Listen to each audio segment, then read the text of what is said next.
తెలంగాణ రాష్ట్రంలో నిర్వహిస్తున్న ప్రజాపాలన అనేది ప్రజాపాలన కాదని, కాంగ్రెస్ పార్టీ పాలనలాగా ఉన్నదని గజ్వేల్ మండల అధ్యక్షులు పంజాల అశోక్ గౌడ్ ఆరోపించారు.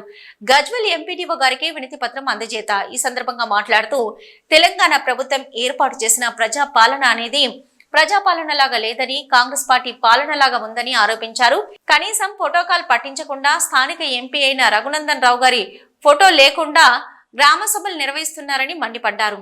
కేవలం కాంగ్రెస్ పార్టీ కార్యకర్తలకు మాత్రమే పథకాలు వర్తింపజేయడం ఏహమైన చర్య అని, ఇందిరమ్మ ఇళ్లు, రైతు భరోసా, రేషన్ కార్డు అనేవి నిజమైన అర్హులైన నిరుపేదలకు వర్తింపజేయకుండా కాంగ్రెస్ కి వంతపాడే నాయకులకు ఎకరాల్లాగా జాగ ఉండి బంగ్లాలున్న నాయకులకే పథకాలు వర్తింపజేస్తున్నారని ఆరోపించడం జరిగింది. ఈ విధంగానే కాంగ్రెస్ ప్రభుత్వం నాయకులు వ్యవహరిస్తే తగిన గుణపాఠం చెప్తామని హెచ్చరించడం జరిగింది. కార్యక్రమంలో assembly co convener Bandari Mahesh, senior నాయకులు పెండ్యాల శ్రీనివాస్, మండల నాయకులు కూరస్వామి, భీమ్ కుమార్, సాతం స్వామి, గణపతి, నరసింహారెడ్డి, సత్యము, గణేష్ తదితరులు పాల్గొన్నారు.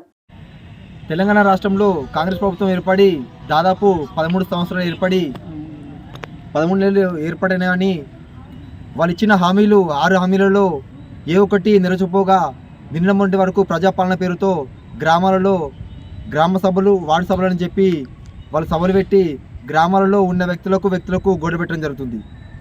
గ్రామాలలో నిజమైన నిరుపేదలకు ఇందిరమ్మ ఇళ్ళు, రైతు భరోసా, అదేవిధంగా రేషన్ కార్డు లాంటివి నిజమైన నిరుపేదలకు లబ్ధి చేరకుండా ఉన్నటువంటి కాంగ్రెస్ పార్టీ కార్యకర్తలైనటువంటి వాళ్ళ జెండా మోసే వాళ్ళకు ఎకరాలు జాగా ఉండి వాళ్ళ సొంత గ్రామంలో బిల్డింగ్లు ఉన్న వారికి ఇందిరమ్మ ఇళ్ళు కేటాయించడం జరుగుతుంది.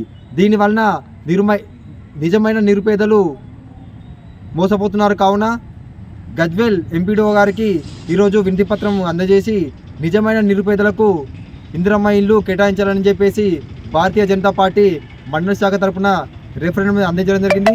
అదేవిధంగా చూస్తే కొన్ని గ్రామ సభలలో స్థానిక ఎంపీ అయినటువంటి శ్రీ మాధవనేని రఘునందన్ గారిని ఫోటో పెట్టకపోవడం వల్ల చాలా ఇబ్బంది పడుతుంది. కాబట్టి మీరు స్థానిక సెక్రటరీ అయిన మీరు ఆలోచించి ఖచ్చితంగా స్థానిక ఎంపీ రఘునందన్ గారి ఫోటో పెట్టాల్సిందిగా ప్రతి ఒక్కరు విజ్ఞప్తి చేస్తున్నాను.